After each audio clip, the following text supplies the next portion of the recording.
We are a fledging economy. हमें तो बहुत बड़ा नेबर है, मिलिटरीली भी हमसे बड़ा है, इकोनॉमिकली भी हमसे बड़ा है, तो हमारी तो शायद जितना मर्जी भी हम छुपाएं एक वीकनेस या डेस्परेटनेस यहाँ हो जाती है। मुज़ाकरात करने में, बातचीत करने में कोई नुकसान हो सकता है? 3 जंगों से तो कुछ नहीं हुआ, हरे पाँव ठंडे हुए।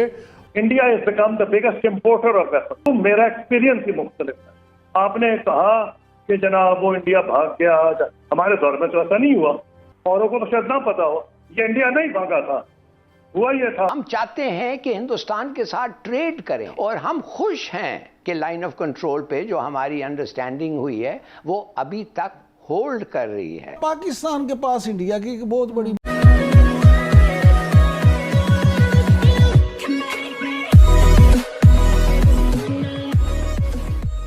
नमस्कार दोस्तों, अब जब कभी भी आप पाकिस्तान के अंदर इंडिया के बारे में डिस्कस हो रहा है तो आप यही चीज़ सुनोगे।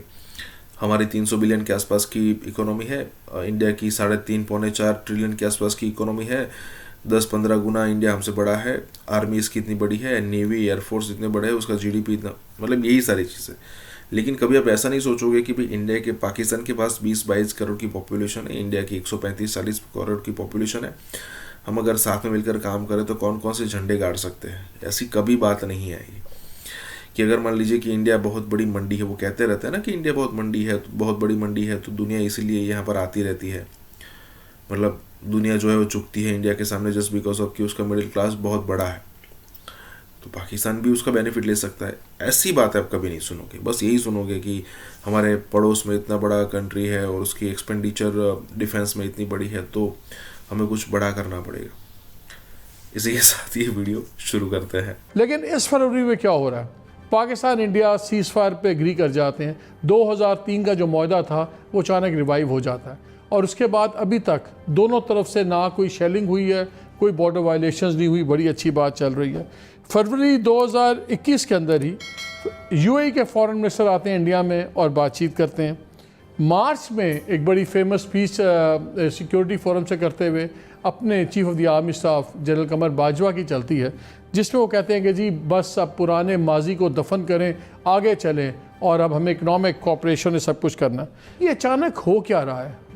इंडियन मीडिया की जो लीक्स हैं उसके मुताबिक वो सारा मलबा डालते हैं पाकिस्तान पे कि ये 2018 से कमर जावेद बाजवा साहब जब गए थे लंदन तो इन्होंने भारतीय कह रहा हूँ इंग्लिश अपने काउंटर पार्ट से बात की और उन्होंने और यूके और यूएई ने इसमें रोल प्ले किया।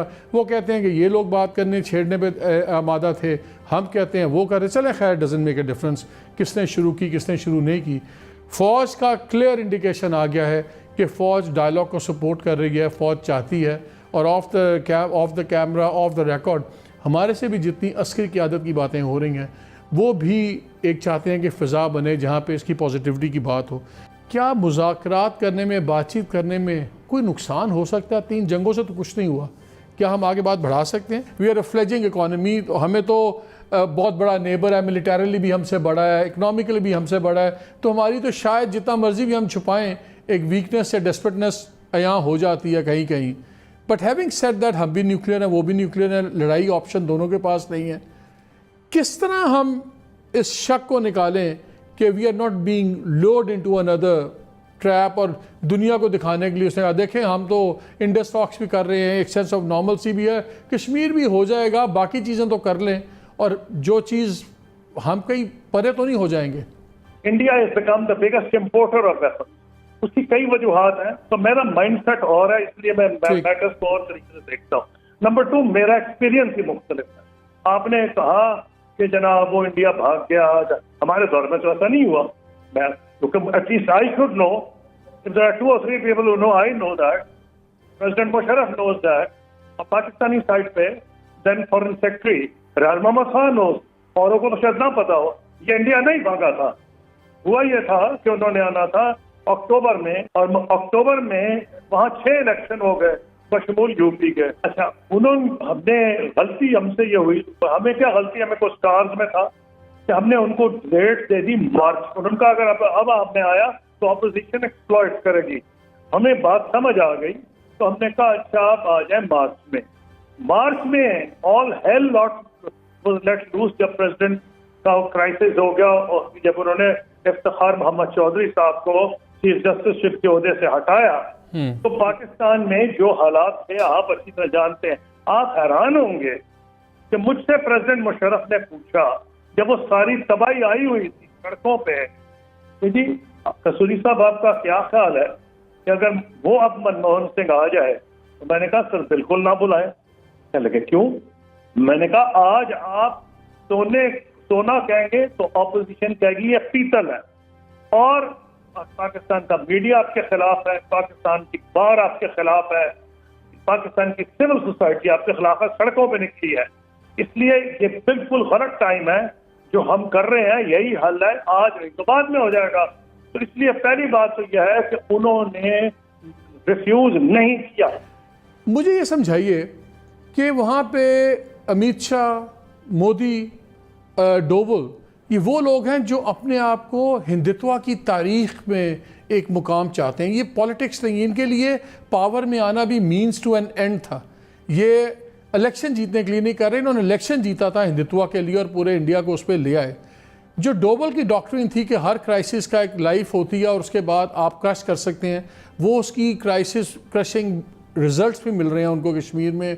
उन्होंने स्टेटहुड ख़त्म कर दिया, उन्होंने सब कुछ बाकी भी राइट्स ले लिए, डेमोग्राफिक चेंजेस भी कर रहे हैं।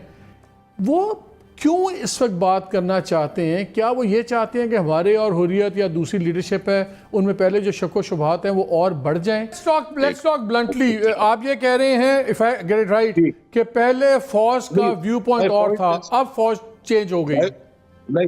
नहीं, मेरा पॉइंट ये है कि फौज का व्यू पॉइंट हमेशा जो होता है वो एक नेशनलिस्टिक सिक्योरिटी पर्सपेक्टिव से होता है। आपको क्या लगता है भारत ऐसी कोई खुफिया पेशकश क्यों करेगा, और अगर कर रहा है तो क्या उस पर पाकिस्तान कोई कॉम्प्रोमाइज कर सकता है, खासतौर पर जबकि वो 5 अगस्त का जो इकदाम है वापस नहीं अभी लिया इंडिया ने? देखिए, हमारा ख्वाहिश ये है, हमने ये नहीं कहा है कि हम हिंदुस्तान से किसी चीज़ पे नहीं बात करेंगे। तो कश्मीर के बारे में इनकी बात नहीं हो रही है। बात हुई थी लाइन ऑफ कंट्रोल पे, वो एक एग्रीमेंट निकल आया था। बात असल ये है कि हम चाहते हैं कि कश्मीर का मसला पीसफुली थ्रू डायलॉग सेटल हो। हम चाहते हैं कि जो भी हो हिंदुस्तान के साथ पीसफुली हो। हम चाहते हैं कि हिंदुस्तान के साथ ट्रेड करें, और हमें पता है कि वो चाहते हैं कि हमारे थ्रू वो अफगानिस्तान, ईरान और सेंट्रल एशिया जाएं। और हम खुश हैं कि लाइन ऑफ कंट्रोल पे जो हमारी अंडरस्टैंडिंग हुई है वो अभी तक होल्ड कर रही है। Very good. अली साहब, चलिए ये तो आपका बड़ा फर्म पॉइंट ऑफ व्यू आ गया, लेकिन इमरान साहब, इनका तो स्टेटेड मौक़िफ़ ये था इस गवर्नमेंट का, प्राइम मिनिस्टर ऑफ पाकिस्तान का, कि जब तक 5 अगस्त वाला मामला वापस नहीं होगा कोई भी टॉक्स नहीं होंगे इंडिया से। देखिए, बात ये है कि ये बयानात होते रहते हैं, लेकिन बैकडोर जो है मामला वो भी चलते रहते हैं। बैकडोर चैनल कभी भी बंद नहीं हुए। लेकिन दूसरे जो इश्यूज हैं, जिसे हिलाली साहब ने जो बात की थी कि अगर ताल्लुकात बेहतर होते हैं तो इन दोनों की तिजारत ही प्रॉपर शुरू हो जाती है ना, तो दोनों मुल्कों को बड़ा फ़ायदा। फिर इंडिया को इस रास्ते से ना सिर्फ ये कि पाकिस्तान की एक मार्केट मिल रही है, बल्कि वो अफगानिस्तान और सेंट्रल एशिया और पता नहीं कहाँ कहाँ जा सकता है।